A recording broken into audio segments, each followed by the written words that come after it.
राजस्थान प्रदेश के सभी विद्यार्थियों का हार्दिक स्वागत, हार्दिक अभिनंदन।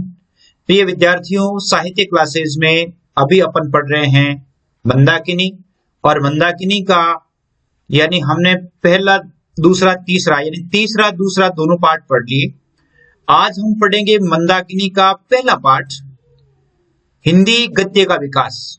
यह पाठ आपके लिए, साहित्य के विद्यार्थियों के लिए बहुत ही महत्वपूर्ण है, वेरी इंपॉर्टेंट है। क्यों कि आपके हिंदी साहित्य में, हिंदी साहित्य का इतिहास नाम से आपके 16 अंकों के जो प्रश्न आएंगे वो सारे के सारे इस पाठ से क्लियर होने वाले हैं। जितने भी जो प्रश्न है वो सारे के सारे इससे क्लियर होने वाले हैं। इस पाठ के माध्यम से भी आप हिंदी साहित्य का जो संक्षिप्त इतिहास में आधुनिक काल जो आपके है उसमें से 16 अंकों के 4 प्रश्न आएंगे, वो प्रश्न भी इस पार्ट से क्लियर हो जाएंगे। तो इस पार्ट को आप बहुत ही अलर्ट होकर के, बहुत ही ध्यान पूर्वक इस पार्ट को सुनेंगे और ध्यान पूर्वक इस पार्ट में से जो प्रश्न बनाए जाते हैं उन प्रश्नों का उत्तर तैयार करेंगे। तो हम पाठ का केंद्रीय भाव जानेंगे और मुख्य प्रश्नोत्तर जानेंगे। ये जो पाठ पढ़ेंगे इस पाठ के 2 भाग किए गए हैं। कितने भाग किए गए हैं? 2 भाग किए गए। अब आज हम पढ़ेंगे पार्ट फर्स्ट।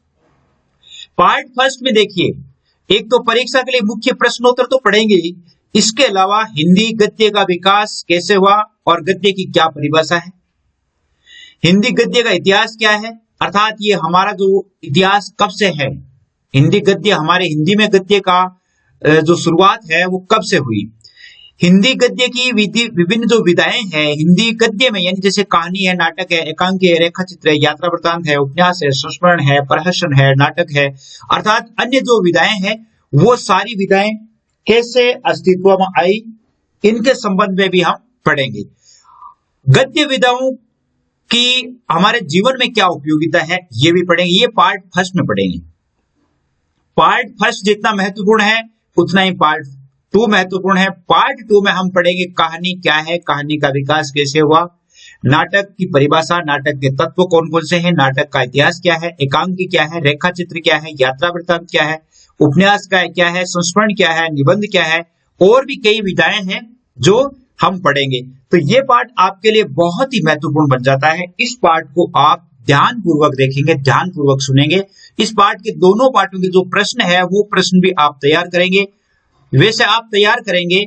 इसके अलावा आप सभी की सुविधा के लिए हमारे या अपने जो व्हाट्सएप ग्रुप जो बनाए गए हैं, व्हाट्सएप ग्रुप का निर्माण, ये जो आपको नंबर दिख रहे हैं 9610208295, इन नंबरों पर आपके लिए व्हाट्सएप ग्रुप का निर्माण किया गया है और वहां से आप व्हाट्सएप ग्रुप में ऐड हो सकते हैं। जो प्रश्न आप होमवर्क के रूप में करते हैं वो होमवर्क के रूप में आप पहली जो प्राथमिक जो वरीयता है वो आप अपने अध्यापक जी के पास भेजें। अध्यापक जी के पास यदि नहीं भेज पा रहे हैं तो आप इन नंबरों पर भी अपना होमवर्क है वो भेज सकते हैं। मैं जांच करके आपको बता दूंगा कि आपको किस प्रकार करना है। ये पार्ट फर्स्ट है और अब जिसके 2 भाग हैं, पार्ट फर्स्ट और पार्ट सेकंड। दोनों ही पार्ट बहुत ही महत्वपूर्ण है। तो आइए हम पढ़ते हैं पार्ट फर्स्ट को। सर्वप्रथम देखिए, हिंदी गद्य का विकास यानी गद्य का विकास कैसे हुआ। संस्कृत साहित्य शास्त्र में गद्य को गद्य काव्य के अर्थ में ग्रहण किया गया। संस्कृत में गद्य को भी गद्य काव्य कहा गया है। वैसे गद्य जो होता है वो पद्य की कसौटी होता है, अर्थात पद्य व्यक्ति लिख पाता है, लेकिन एक सुंदर और प्रभावशाली और प्रेरणास्पद गद्य लिखना बहुत ही टेढ़ी खीर है। इसलिए कहा जाता है कि गद्य जो होता है वो पद्य की कसौटी होता है। इसीलिए वामः, दंडी, वामन, इनसे लेकर के विश्वनाथ तक सभी आचार्यों ने गद्य के प्रभेदों में आख्यायिका, वृत्त, कथा आदि का उल्लेख किया है। गद्य के रूप में आख्यायिका एक गद्य का ही भाग है, वृत्त कथा जो है ये भी एक गद्य का ही भाग है। भामे ने गद्य को प्रकृत, अनाकूल और अव्यय शब्दार्थ पदकृति का है। भामे के अनुसार इनकी परिभाषा क्या हो गई गद्य की, कि गद्य प्रकृत है, अर्थात प्रकृति के अनुसार उत्पन्न है, अनुकूल, अनाकूल है यानी इसमें किसी प्रकार की कोई आकुलता नहीं होती है और ये अव्यय होता है, यानी यह जो है वो शाश्वत होता है। इस पदवर्ती जो है, इस प्रकार की पदवर्ती होती है उसे गद्य कहा गया है, जो कि काव्य अलंकार भामे का एक महत्वपूर्ण ग्रंथ है काव्य अलंकार, जिसमें पहला और 25वां जो श्लोक है उसमें यह बात दी गई है। दंडी ने अपाद गण मात्रा रहित, अपाद गण मात्रा रहित, यानी इसमें गद्य में क्या होता है, जैसे पद्य में हम देखते हैं कि कौन सा गण है, कौन सा इसमें छंद है, कौन कौन से अलंकार है, उनसे रहित यह है एक रचना होती है जो काव्य दर्श में इसकी परिभाषा लिखी गई है। और वामन ने क्या लिखा है, वामन ने परिभाषा नहीं देख करके उसकी विशेषताएं बताई है, उनकी विशेषताओं को दुर्जे तथा उसकी रचना को गठित बनाते हुए गद्यम कविनाम निकसम वदति, अर्थात गद्य कवियों की कसौटी को कहते हैं। गद्य को कवियों की कसौटी कहा जाता है, अर्थात आपके 1 नंबर का कहीं प्रश्न पूछा जाए कि कवियों की कसौटी किसे कहा गया है, तो आप क्या बताएंगे, गद्य को कवियों की कसौटी कहा गया है। थोड़ा सा टफ है, लेकिन आप इसे ध्यान से सुनेंगे तो शायद मेरे हिसाब से आपको समझ में आ जाएगा। उद्धरण देखकर साहित्य में उसकी महत्ता का निर्देश किया गया है। काव्य अलंकार सूत्रवृत्ति जो इनका महत्वपूर्ण ग्रंथ है, काव्य अलंकार सूत्रवृत्ति जो है इनका महत्वपूर्ण ग्रंथ है वामन का, उसमें पहला, तीसरा और 21वां श्लोक है वो गद्य को समर्पित है।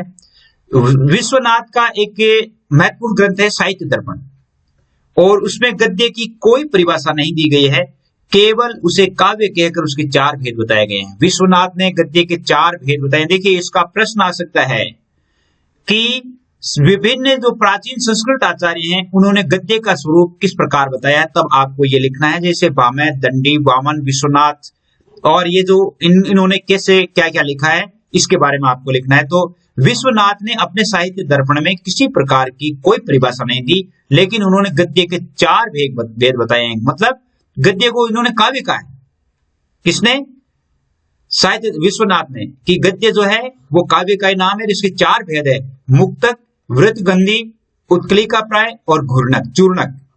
क्या है, चूर्णक है ये, चूर्णक। तो ये 4 भाग है, ये ध्यान रखेंगे आप, महत्वपूर्ण भाग है ये गद्य के, जो इसने बताए हैं विश्वनाथ ने। मुक्तक समास रहित होता है, आपको पता है कि बड़े बड़े शब्दों का प्रयोग इसमें नहीं होता, मुक्तक कहते हैं, जहां पर बड़े शब्द नहीं हो, छोटे शब्दों में सरल सलिल भाषा में जो रचना होती है या गद्य का या जो अपने मन की बात लिखी जाती है वो मुक्तक है। वृत्तगंधी में छंद की गंध आती है, अर्थात उसके वाक्य वाक्यांशों में प्राय छंदों गणों मात्राओं का विधान पाया जाता है। अब जैसे वृत्तगंधी हम देखते हैं कि कई बार गद्य में भी हम पद्य और गद्य को कई बार साथ में भी देखते हैं, जिसमें छंद भी होते हैं और वाक्य वाक्यांश जो है वो छंद गण मात्रा में जुड़े हुए होते हैं। उसमें छंद गणों का और मात्राओं का, छंद गण मात्रा हमने जो छंद विधान पढ़ा था उसमें आपने देखा होगा कि जैसे काव्य में छंदों का और छंदों में गण और मात्रा का कितना उपयोग होता है।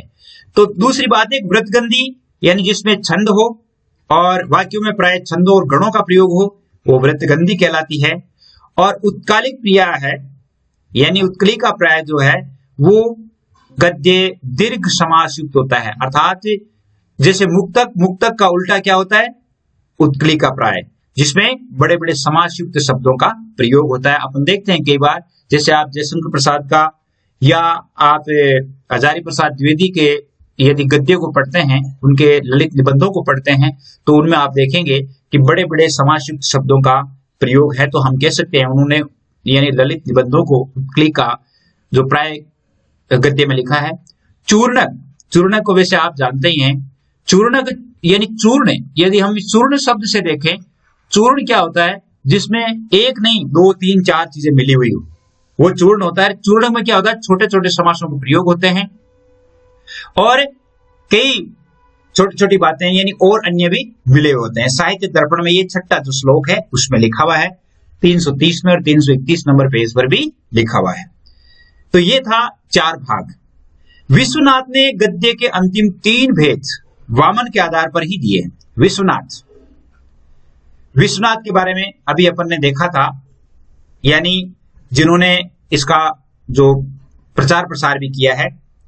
विश्वनाथ ने 3 भेद वामन के आधार पर दिए हैं। उन्होंने कहा है कि मुक्तक जो नाम है वो मुक्तक नाम का जो भेद है वामन ने नहीं किया है। वामन ने एक भेद नहीं लिखा मुक्तक, बाकी जो 3 भेद है व्रतगंधी, उत्कलिका प्राय और चूर्णक ये तो लिखे हैं। और ये मुक्तक जो है वो किसने जोड़ दिया? विश्वनाथ ने साहित्य दर्पण में जोड़ दिया। और विश्वनाथ ने केवल मुक्तक का नाम नहीं लिखा, बाकी तीनों जो भेद है व्रतगंधी, उत्कलिका प्राय और चूर्णक इनका नाम दिया है। काव्यालंकार सूत्रवृत्ति जो है विश्वनाथ की महत्वपूर्ण पुस्तक है।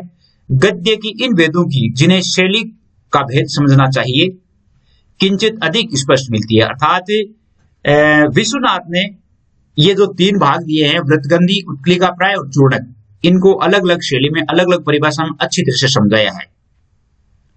पद्य भाग से युक्त या उसके समान प्रतीत होने वाला गद्य जिसमें व्रत या छंद की गंध मिले उसे व्रतगंधी कहते हैं। देखिए व्रतगंधी की परिभाषा पद्य भाग से युक्त, व्रतगंधी का अर्थ है जैसे मैंने अभी बताया था उसमें पद्य भी होता है, गद्य और पद्य दोनों होता है, यानी इसको हम चंपू काव्य कह सकते हैं।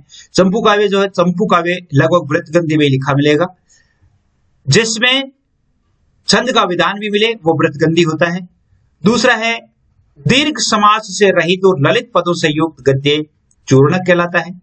दीर्घ समास रहित अर्थात बड़े बड़े समासिक शब्दों का प्रयोग नहीं होता है, ललित और सरस शब्द होते हैं, वो चूर्णक होता है।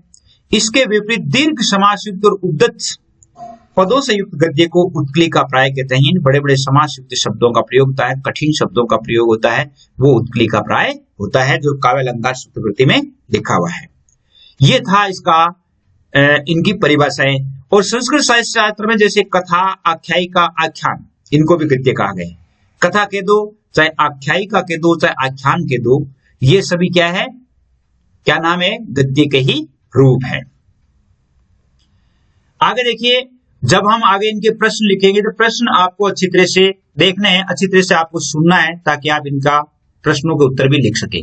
कथात्मक साहित्य के अतिरिक्त विचारात्मक लेखन के लिए गद्य को साहित्यिक प्रयोग तथा शास्त्रीय और वैज्ञानिक विषयों के लिए उसके व्यवहारिक उपयोग की ओर संकेत नहीं किया गया। कथात्मक साहित्य के अतिरिक्त वहां पर क्या है कि जैसे गद्य में प्राचीन जो साहित्य है वहां पर साहित्यिक प्रयोग के लिए क्या है, शास्त्रीय और वैज्ञानिक विषयों के लिए उसके व्यवहारिक उपयोग के लिए इसमें संकेत नहीं है।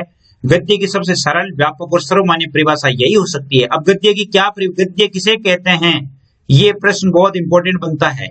गद्य किसे कहते हैं कि जिस शब्दार्थ युक्त भाषा का साधारण बातचीत में प्रयोग किया जाता है वही गद्य है। ये परिभाषा आप याद करेंगे कि जिस शब्दार्थ युक्त अर्थात शब्द ऐसे होने चाहिए जिनका अर्थ हो और वो साधारण भाषा में, बातचीत की भाषा में जो लिखा जाता है वही गद्य है। इससे भिन्न पद्य में असाधारण भाषा का प्रयोग होता है। पद्य में क्या है कि ऐसे कुछ शब्द डाले जाते हैं जो उनके तुकांत बैठते हो या उसमें अधिक से अधिक चमत्कार भरने का प्रयास किया जाता है कवि के द्वारा, लेकिन गद्य में ऐसा नहीं होता है। गद्य एकदम पठनीय होना चाहिए, यानी पाठक के समझ में आने वाला होना चाहिए, संप्रेषणीय होना चाहिए, अर्थात जो बात गद्य में कही जाती है वह बात पाठक या श्रोता अच्छी तरह से समझ जाए, वह सबसे अच्छा गद्य होता है। इसमें विशेष प्रकार के क्रमबद्ध ताल और लय की योजना के लिए वाक्यगत शब्दों के साधारण क्रम में परिवर्तन करना पड़ता है। काव्य में क्या होता है, जैसे क्रमबद्ध, जैसे लय है, ताल है, अनुदान है, बलाघात है, या शब्दों का जो तुक मिलाना है, या जैसे मान लो छंद है तो छंद में उसी प्रकार के शब्दों का प्रयोग करना पड़ता है। इसके अतिरिक्त गद्य का लक्ष्य सहज, सरल, सीधे और निश्चित प्रयोजन युक्त होता है। गद्य और पद्य में क्या अंतर है? गद्य और पद्य में क्या होता है कि कुछ असाधारण भाषा का प्रयोग होता है, क्रमबद्ध ताल, लय और योजना से वाक्यगत शब्दों का प्रयोग होता है। इसके विपरीत गद्य जो है वो सरल, सीधी भाषा में और बातचीत में प्रयोग में काम में आता है। गद्य का लक्ष्य सहज, सरल और सीधे शब्दों में निश्चित प्रयोजन युक्त होता है। भामह के शब्दों में प्रकृति और अनाकूल शब्दार्थ को प्रेषित करना है, अर्थात अपने मन की जो बात है उसको प्रेषित करना है। पद्य का भी व्यवहार निश्चित प्रयोजन के लिए हो सकता है। पद्य का जो व्यवहार होता है वो निश्चित प्रयोजन के लिए ही होता है, लेकिन उसमें क्या होता है कि थोड़ी व्यंजना अधिक होती है। वस्तुतः प्राचीन भारतीय शास्त्र और विज्ञान के विषय भी पद्य में लिखे जाते थे, परंतु उसमें सर्वत्र शब्दार्थ की सरलता और सीधापन सुरक्षित नहीं रह पाता था। अर्थात जैसे मान लो विज्ञान की बात को जब पद्य में लिखना होता है तो उनमें वो बात संप्रेषणीयता नहीं रह पाती, हर एक व्यक्ति या हर एक पाठक जो है उस बात को नहीं समझ पाता। इसलिए गद्य का आविष्कार आवश्यक था, क्योंकि शब्दों की विशिष्ट छंदोबद्ध योजना के लिए उसमें कृत्रिमता, भंगिमा, वक्रता आ जाना स्वाभाविक है। ये गद्य और पद्य में अंतर है, यानी गद्य और पद्य में अंतर है। उसमें गद्य में पद्य में कृत्रिमता आती है, भंगिमा और वक्रता आती है। वक्रता अर्थात इस प्रकार के टेढ़े शब्दों का प्रयोग करना, टेढ़े शब्दों का प्रयोग करना। जैसे मान लो एक जगह कहा गया है, एक वो जो वक्रोक्ति अलंकार है, वक्रोक्ति अलंकार में जब श्री कृष्ण जो है राधा के घर जाते हैं और राधा अंदर से पूछती है, जब वो दरवाजा खटखटाते हैं, राधा अंदर से पूछती है कि कौन द्वार पे, कौन द्वार पे। तब बाहर से श्री कृष्ण कहता है हरि में राधे, हरि में राधे, अर्थात राधे मैं हरि हूं। तब अंदर से आवाज आती है कि क्या वानर का काम यहां, क्या वानर का काम यहां। अर्थात राधा समझ जाती है कि श्री कृष्ण है, फिर भी हरि जो है वो वानर को भी कहा जाता है। इसलिए इस प्रकार के टेढ़े मेढ़े शब्दों का प्रयोग भी होता है उसमें, किसमें, पद्य में। लेकिन गद्य में ऐसा नहीं होता। अतः गद्य पद्य का भेद स्पष्ट है। काव्य की सौंदर्य वृत्ति से सर्वथा असंपृक्त रहकर भी दोनों समान रूप नहीं हो सकते। यानी सौंदर्य वृत्ति के लिए अर्थात काव्य या जो कहने का अर्थ है कि साहित्य को समृद्ध करते हैं दोनों ही, लेकिन दोनों में अंतर है। उनके रूप और प्रकृति का अंतर निर्विवाद है, अर्थात रूप में और उनकी प्रकृति में, गद्य और पद्य की जो प्रकृति और उनका रूप है उसमें अंतर अवश्य होता है। इस दृष्टि से पद्य और काव्य में अंतर किया गया है, पद्य और काव्य में अंतर किया गया, क्योंकि गद्य भी काव्य है, गद्य को भी काव्य, काव्य का पद्य, गद्य और पद्य ये दोनों काव्य में आते हैं। लेकिन अकेला पद्य जो है, इसलिए पद्य और काव्य में अंतर आ जाता है कि पद्य है, ये काव्य जो है वो, यानी जो पद्य है वो काव्य नहीं हो सकता या हो भी सकता है, ये कोई जरूरी नहीं है। जैसे, परंतु जैसा कि साधारणतः होता है, यदि काव्य को अनिवार्य पद्यबद्ध नहीं मान लिया जाए तो गद्य और काव्य में कोई विभाजक रेखा नहीं खींची जा सकती। जैसे मान लो कोई पद्यबद्ध रचना है, नहीं मानेंगे अपन काव्य को, काव्य में, तो गद्य और पद्य में कोई विभाजक रेखा नहीं होगी। काव्य के अनेक रूप गद्य में रचे जाते हैं, अनेक रूप जो है वो गद्य में रचे जाते हैं। जैसे अपन देखेंगे, जैसे रेखा चित्र है, संस्मरण है, यात्रा है, नाटक है, उपन्यास है, ये काव्य के ही रूप है, ये हमारे साहित्य के रूप है, साहित्य की विधाएं हैं।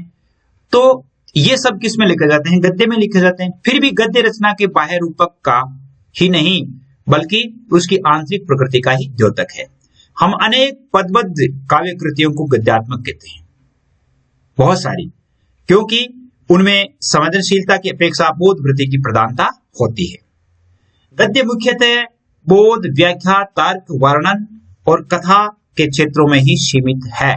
देखिए यहां पर गद्य कहां तक, बोध, व्याख्या करना, कोई तर्क देना, किसी का वर्णन करना, या कोई जो कथा है वो गद्य में ही कही जाती है। वैसे कथाएं पद्यों में भी कही जाती है, लेकिन गद्य में जितनी सरल और संप्रेषणीय होती है उतनी पद्य में नहीं होती है।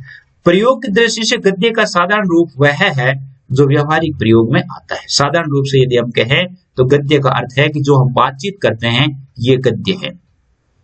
दो व्यक्तियों के बीच सामान्य बातचीत से लेकर बड़ी बड़ी गोष्ठियों और सभाओं के जो कलापूर्ण प्रभावशाली भाषणों तक, कुशल क्षेम संबंधी साधारण पत्र व्यवहार से लेकर शास्त्र और विज्ञान के विविध विषयों के विश्लेषण, विवेचन, अनुशीलन, अनुसंधान प्रबंधों तक, बड़े बड़े धर्माचार्यों के उपदेश, कथावचनों से लेकर चबूतरे पर, बैठक पर, परस्पर गप लगाने तक में गद्य का व्यवहारिक स्वरूप होता है। अब गद्य का प्रयोग कहां कहां होता है, यहां पर यह प्रश्न बनता है कि गद्य है, गद्य क्या है, गद्य का प्रयोग अपेक्षाकृत या सर्वाधिक कहां होता है। तो गद्य का प्रयोग आप देखते हैं कि जैसे छोटी से छोटी बात से लेकर बड़ी से बड़ी भाव में होता है। जैसे कहीं किसी बात का विश्लेषण करना हो, कोई विवेचना करनी हो, या कोई अनुसंधान के बारे में लिखना हो, बड़े बड़े धर्मोपदेशक होते हैं, वो जो उपदेश देते हैं वो गद्य में देते हैं। कथा वचन जो है वो व्याख्या करना गद्य में ही होता है, और जैसे गांव चौपाल में जो बैठ करके बातें की जाती है वो गद्य में ही होती है। इन सब गतिविधियों में गद्य के अनेक रूपों का उपयोग होता रहता है और इन अनेक रूपों को एक परिभाषा में बांधना सरल नहीं है, क्योंकि हम इन सभी को एक सरल भाषा में नहीं समा सकते। जैसे मान लो बातचीत हो रही है, एक धर्मोपदेश की बात, जैसे मान लो कोई पद्य भाग पढ़ करके उसे समझाया जाता है तो वो एक व्याख्या हो गई। जैसे मान लो कोई प्रसंग को जोड़ करके बात कही जाती है, वो कथा हो गई। इसी प्रकार जैसे मान लो हमारे साथ रहा हुआ कोई व्यक्ति है, उसका वर्णन किया जाता है, रेखा चित्र हो गया।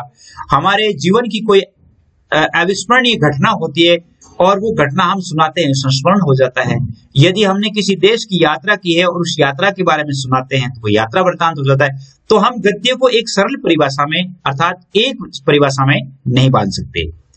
आगे देखिए, साधारण जीवन में प्रयोग के साथ ही गद्य का उपयोग रचनात्मक लेखन में पूरी तन्मयता के साथ होता है। अभिव्यक्ति का जितना प्रभावशाली रूप पद्य है उतना ही गद्य भी है। गद्य और पद्य दोनों अभिव्यक्ति के लिए समान रूप से प्रभावशाली साधन है। इतना ही नहीं, विश्व में अनेक विषय ऐसे हैं जिनका विश्लेषण तथा अनुशीलन गद्य में ही संभव है। बहुत सारी ऐसी बातें हैं, जैसे विज्ञान से संबंधित कोई बात बतानी है तो पद्य में नहीं बताई जाएगी, वो गद्य में बताई जाएगी। इसलिए गद्य हमारे सांस्कृतिक जीवन की पहचान है। आधुनिक काल से पूर्व हिंदी में गद्य इतना कम तथा अविकसित दशा में मिलता है कि उसे प्राय नगण्य समझा जाता है। पूर्व हिंदी जो है, प्राचीन काल में क्या है कि कोई भी बात जो लिखी जाती थी वो भी पद्य में लिखते थे, संस्कृत का बोलबाला था। पुराने समय में हिंदी में गद्य का विकास क्यों नहीं हो पाया, इसका कारण खोजने का प्रयास विद्वानों ने किया है। विद्वानों ने कहा कि भाई जैसे जिस प्रकार पद्य है, कविताएं जो लिखी गई, इसी प्रकार गद्य भी लिखा जाना चाहिए था, लेकिन गद्य इतना नहीं लिखा गया, इसका क्या कारण है। तो कुछ लोगों का मानना है कि भारत की लगभग हर भाषा के साहित्य का आरंभ पद्य रचना से ही हुआ है। देखिए, बहुत बड़ी बात है, हर भाषा के साहित्य का जो आरंभ है वो किससे हुआ है, पद्य रचना से ही हुआ है। अतः हिंदी में भी ऐसा होना स्वाभाविक है, अर्थात हिंदी भाषा के जो साहित्य की जो शुरुआत है वो किससे हुई है, पद्य से हुई है। कुछ विद्वान ये भी सोचते हैं कि हिंदी साहित्य पर संस्कृत साहित्य का व्यापक प्रभाव पड़ा और हिंदी साहित्य ने काफी कुछ संस्कृत साहित्य से लिया, इसलिए संस्कृत की तरह यहाँ भी पद्य रचना को अधिक प्रश्रय मिला। दूसरी बात, अर्थात हिंदी में गद्य का विकास कम क्यों हुआ, इसका कारण क्या है। पहली बात तो क्या है कि जो ऐसा माना जाता है कि जो इसकी यानी किसी भी भाषा का या किसी भी भाषा के जो साहित्य की शुरुआत है वो पद्य से हुई है, इसलिए हिंदी में भी यही संभव है। और हिंदी जो है वो संस्कृत से संबंधित है और संस्कृत से ही बहुत कुछ इसमें लिया गया है, इसलिए यहाँ पद्य रचना को अधिक महत्व दिया गया है। किंतु यह धारणा भ्रामक है। क्यों? क्योंकि संस्कृत में काव्य शब्द का प्रयोग गद्य पद्य दोनों के लिए होता है। संस्कृत में गद्य और पद्य दोनों को मिलाकर के काव्य बनता है तथा गद्य को कवियों की कसौटी समझा जाता था। साथ ही प्राचीन काल में संस्कृत में उच्च कोटि का गद्य लिखा गया। कब? हिंदी में गद्य के विकसित न होने के कारण शायद ये रहा होगा कि आदिकाल, भक्तिकाल, रीतिकाल में हमारे यहाँ जीवन का दृष्टिकोण बौद्धिकता परक, यथार्थवादी, वस्तुवादी और व्यवहारिक नहीं, जबकि गद्य के विकास के लिए इस प्रकार की जीवन स्थितियां आवश्यक है। जैसे हम यदि हिंदी साहित्य के विकास को बांटते हैं तो हिंदी साहित्य के विकास को एक आदिकाल, भक्तिकाल, रीतिकाल और आधुनिक काल, इन चार भागों में बांटते हैं। आदिकाल जो है वो आपने देखा होगा कि आचार्य रामचंद्र शुक्ल है, वो हमें बताते हैं, यानी 1075 तक बताते हैं।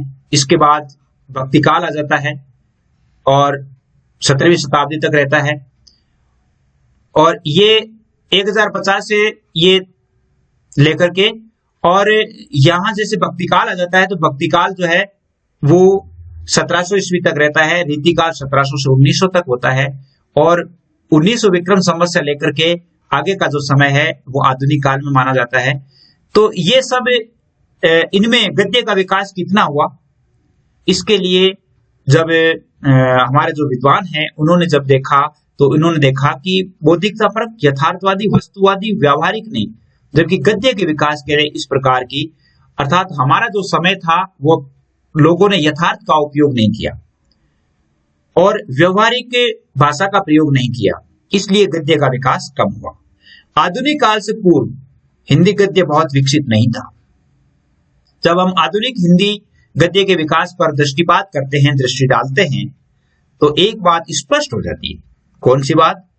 कि हिंदी गद्य के विकास में ईसाई प्रचारकों ने काफी योगदान दिया। हिंदी गद्य के विकास में ईसाई प्रचारक जो है उन्होंने बहुत अधिक योगदान दिया, क्योंकि भारतीय जनता तक उसी की भाषा में अच्छी तरह पहुंच सकते थे।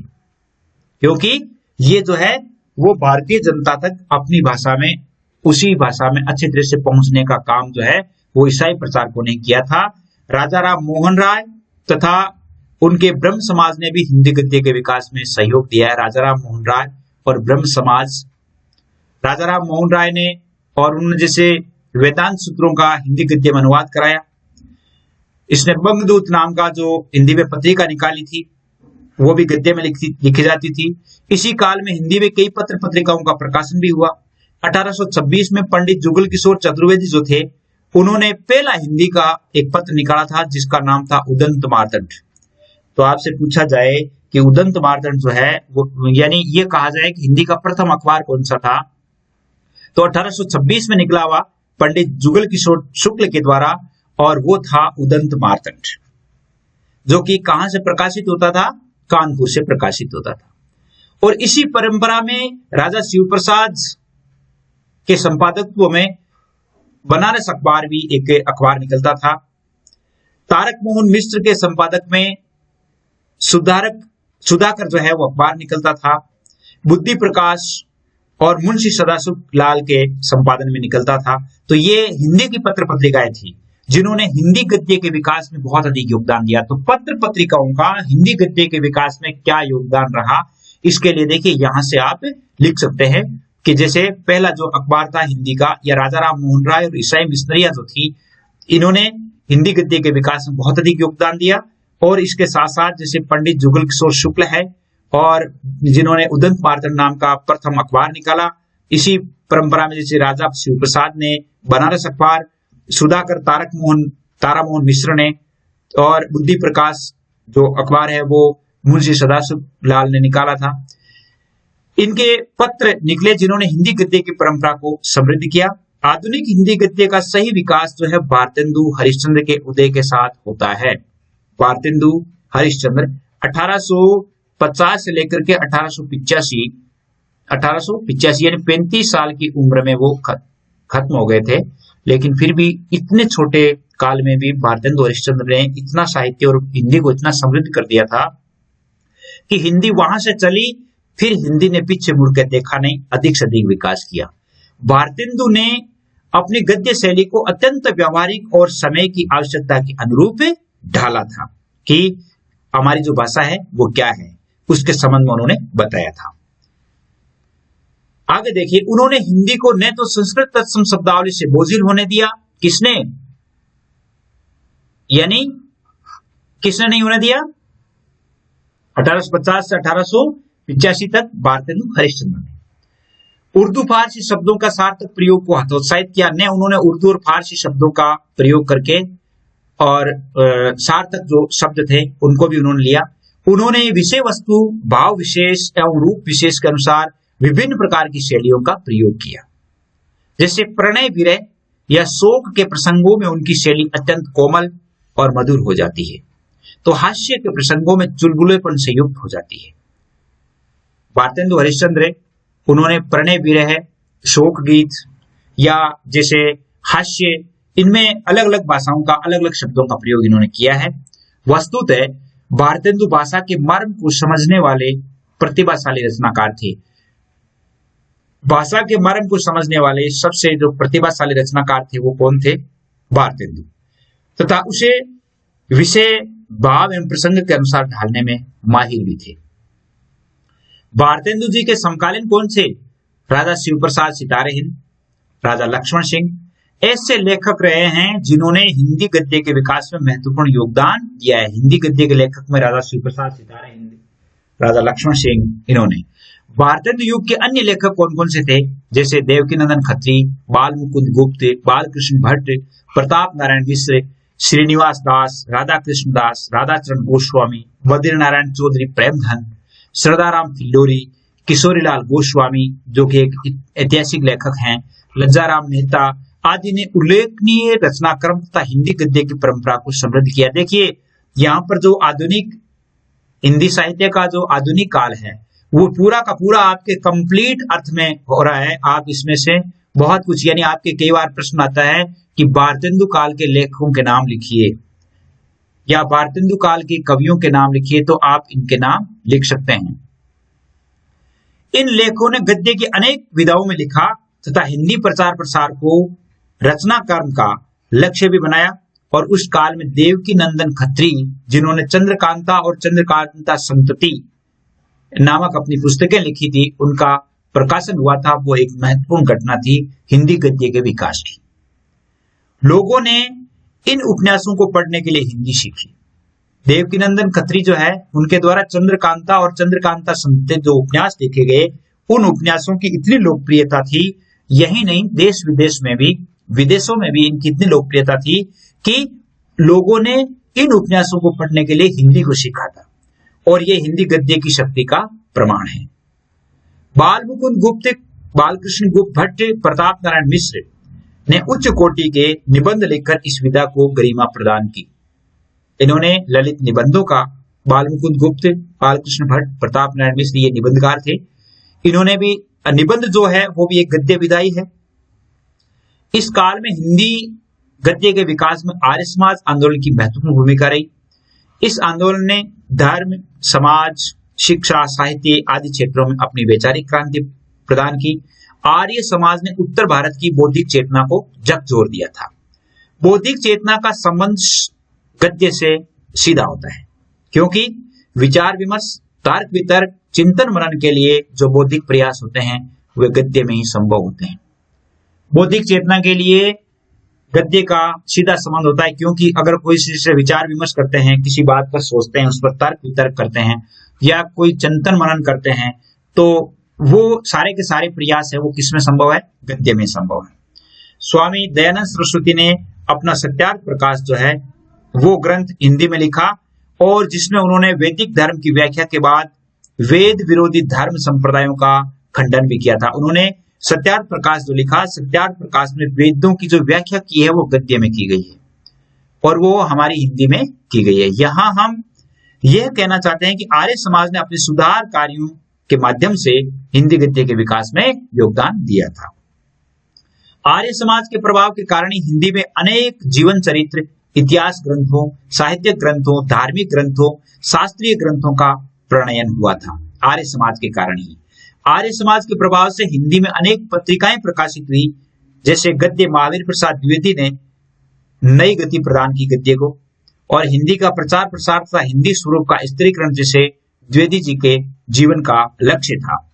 उन्होंने 1900 ईस्वी में सरस्वती पत्रिका का प्रकाशन किया। महावीर प्रसाद जो द्विवेदी है, महावीर प्रसाद द्विवेदी, इन्होंने 1900 ईस्वी में सरस्वती पत्रिका का संपादन किया, जो हिंदी के लिए एक वरदान है। ऐसी पत्रिका थी जिन्होंने इस प्रकार के लेखकों को आकृष्ट किया, इस प्रकार के लेखकों को अपनी ओर आकर्षित किया और उन्हें एक मंच प्रदान किया जिसमें वे अपने विचार हिंदी गद्य में लिखा करते थे। हिंदी में वैसे जो पद्य है अर्थात जो कविताएं हैं वो भी इसमें लिखी जाती थी, लेकिन हिंदी गद्य को या हिंदी के विकास में ये सरस्वती पत्रिका जो थी इसका एक महत्वपूर्ण योगदान था। आगे देखिए कि एक समय सरस्वती पत्रिका भारत की हिंदी चेतना की सबसे सशक्त मंच थी। महावीर प्रसाद द्विवेदी ने अपने समकालीन लेखकों को प्रेरित कर नए नए विषयों पर लिखवाया। उन्होंने इस बात पर बल दिया कि हिंदी की प्रगति तभी संभव है जब उसमें विज्ञान, अर्थशास्त्र, समाजशास्त्र, तकनीकी जैसे विषयों में साहित्य उपलब्ध हो। अर्थात हिंदी का विकास जो है वो कब होगा? जब हम विज्ञान के बारे में, अर्थशास्त्र के बारे में, समाजशास्त्र के बारे में, तकनीकी विषयों के बारे में लिखेंगे, और वो सारे के सारे पद्य में तो लिखे नहीं जाते, इसलिए गद्य का विकास होना जरूरी है। गद्य के संबंध में उन्होंने एकरूपता, व्याकरण के दोष परिष्कार, शब्दों के उपयुक्त प्रयोग आदि का पूरा ध्यान दिया। और हिंदी गद्य का प्रौढ़तम रूप महावीर प्रसाद द्विवेदी एवं उनके परवर्ती लेखकों की रचनाओं में मिलता है। आचार्य रामचंद्र शुक्ल के निबंधों में जहां विवेचन शैली की गंभीरता का सर्वोत्कृष्ट रूप दृष्टिगोचर होता है। आचार्य रामचंद्र शुक्ल जिन्होंने हमारे हिंदी गद्य को बहुत अधिक पल्लवित पुष्पित किया, हिंदी गद्य को बहुत अधिक तराशा। यहाँ जयशंकर प्रसाद, प्रेमचंद, आचार्य हजारी प्रसाद द्विवेदी, महादेवी वर्मा आदि की शैली में गद्य की सरसता, चित्रात्मकता एवं कलात्मकता के श्रेष्ठ उदाहरण होते हैं। अर्थात ये जो हमारे लेखक हैं आधुनिक काल के, जयशंकर प्रसाद, प्रेमचंद, आचार्य हजारी प्रसाद द्विवेदी, महादेवी वर्मा, इन्होंने भी हमारे गद्य को या गद्य जो हिंदी साहित्य को बहुत अधिक समृद्ध किया। वस्तुतः आज का हिंदी गद्य विषय क्षेत्र की व्यापकता, साहित्य रूपों की विविधता एवं गद्य शैली की प्रौढ़ता की दृष्टि से अत्यंत गंभीर, व्यापक और आज जो हमारी जो हिंदी का जो गद्य है वो अन्य भाषाओं के गद्य से बहुत अधिक विकसित है, समृद्ध है, व्यापक है और बहुत अधिक गंभीर भी है। ये तो था आपका पार्ट, आज का पार्ट फर्स्ट, यानी पार्ट फर्स्ट है। आगे हम जो है हिंदी गद्य की जो विधाएं हैं वो हम पार्ट सेकंड में पढ़ेंगे। पार्ट जो सेकंड होगा, पार्ट सेकंड में हम आगे की रचनाओं को पढ़ेंगे। लगभग इतना ही होगा क्योंकि 36-37 मिनट का पार्ट आपका हो गया है। अब हम आज के प्रश्न देख लेते हैं कि इसमें प्रश्न कौन कौन से हैं। देखिए ये प्रश्न जो है वो आपके लिए HW यानी होमवर्क के लिए भी है और आपके लिए तैयार करने के लिए भी। तो ये प्रश्न, वैसे इन प्रश्नों को वीडियोस में शामिल किया जाएगा जब आपके मुख्य मुख्य प्रश्नों के वीडियोस अपलोड किए जाएंगे तो उसमें इनको शामिल किया जाएगा, लेकिन फिर भी आप इससे पहले आप स्वयं इनको तैयार करें।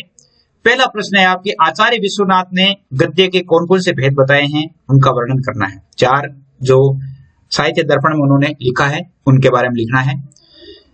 दूसरा प्रश्न है, गद्य क्या है, परिभाषित करते हुए गद्य की उपयोगिता सिद्ध कीजिए। गद्य किस प्रकार उपयोगी, क्या हम पद्य से काम चला सकते हैं या गद्य आवश्यक है, इनके बारे में लिखना है। विभिन्न पत्र पत्रिकाओं का हिंदी गद्य के विकास में अपूर्व योगदान रहा है, इसकी विवेचना करनी है। विभिन्न जो पत्र पत्रिकाएं, कौन कौन सी पत्र पत्रिकाएं हिंदी में, कौन सी पत्रिका जो है जिसने, जैसे अपन अभी पढ़ा था उदंत वार्तक जो है 1826 में पहला अखबार निकला था, तो इसी प्रकार और कौन सी पत्र पत्रिकाएं जिन्होंने हिंदी गद्य के विकास में अपना योगदान दिया है। चौथा प्रश्न है आपका, आधुनिक युग के लेखकों का हिंदी गद्य के विकास में क्या योगदान रहा है। आधुनिक लेखक अभी अपन ने पढ़ाई है, जैसे मान लो महावीर प्रसाद द्विवेदी से लेकर के और हमारे जो ये यानी जो आधुनिक काल के, और जैसे जयशंकर प्रसाद है, माधवी वर्मा है, इन लेखकों तक इनका क्या योगदान रहा है हिंदी गद्य के विकास में, तो ये आपको लिखना है। आज इस पार्ट फर्स्ट को यहीं समाप्त करते हैं। जय हिंद, जय भारत।